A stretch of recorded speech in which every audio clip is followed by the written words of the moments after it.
معلومات او لارښوونه. دوهمه برخه حقوقي مرسته. تاسو د یو پناه غوښتونکي په توګه د حقوقي مرستې مستحق یاست. دلته د پناه غوښتنې د کړنلارې پیچلتیا ته په پام سره غوره دا ده چې څومره ژر کیدای شي تاسو تخصصي مرستې د ترلاسه کولو لپاره هڅه وکړئ.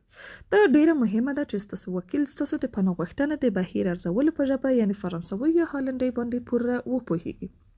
تاسو کولی شئ چې خپل هم یو وکیل غوره کړئ، خو ښه خبره دا ده چې مخکې له مخکې د لګښت په اړه ورسره جوړجاړي ته ورسیږئ. دا کار به له راتلونکو ستونزو څخه مخنیوی وکړي.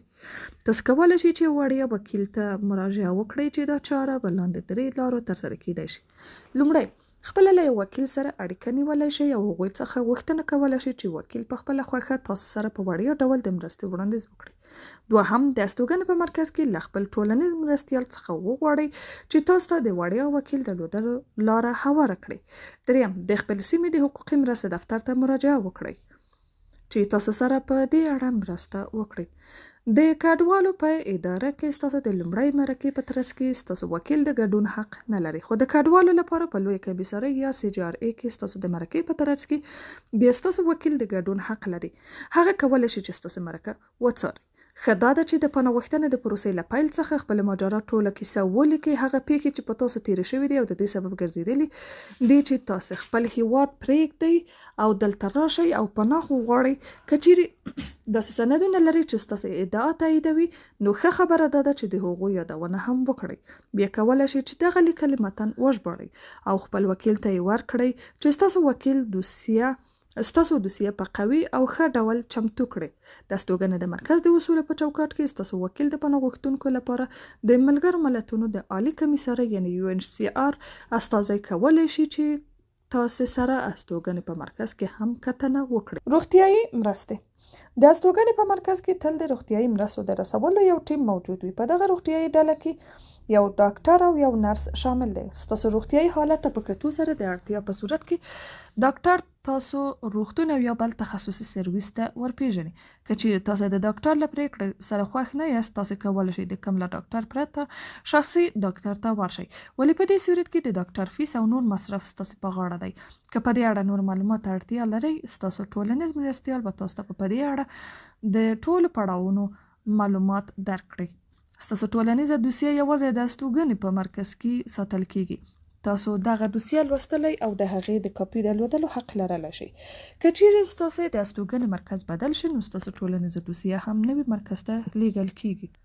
هغو پناه غوښتونکو سره روغتیايي مرسته چې د استوګنې په مرکز کې نه اوسیږي. که چیرې تاسو وغواړئ چې د استوګنې په مرکز کې نور نه اوسیږئ، تاسو کولی شئ د بلجیم په هره سیمه کې په خپل لګښت سره ژوند وکړئ. تاسو نور د کډوالو د ادارې له مالي ملاتړ څخه بې برخې کیږئ، ولې تر هغو چې ستاسو د پناه غوښتنې پروسه یا بهیر روان وي تاسو د روغتیايي وړیا مرستو تر ترلاسه کولو حق لرئ. په دې حالت کې تاسو کولی شئ یو روغتون یا ډاکټر ته په خپله خوښه ولاړ شئ.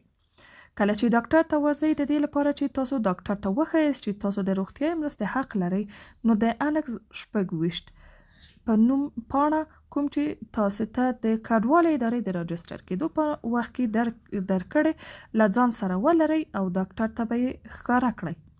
که چیرې تاسو روغتون ته ځئ نو د روغتون د ټولنیزو مرستو سرویس چې سوسیال سرویس یې بولي مراجعه وکړئ. همداشان تاسو باید د 26 انکس پاڼه له ځان سره ولرئ. مخکې له دې چې ډاکټر ته ورشئ تاسو باید د کډوالو چارې د ادارې یا فدرال څخه موافقه ولرئ. د هغې وروسته بیا ډاکټر پوهیږي چې ستاسو د درملنې لګښت د کډوالو چارې ادارې فدرال په غاړه اخلي. ستاسو ډاکټر کولی شي د کډوالو چارو د ادارې یا فدرال د روغتیايي لګښتونو له برخې سره په لاندې ادرسونو په اړیکه کې شي او یا دا کار تاسو خپله ترسره کړئ.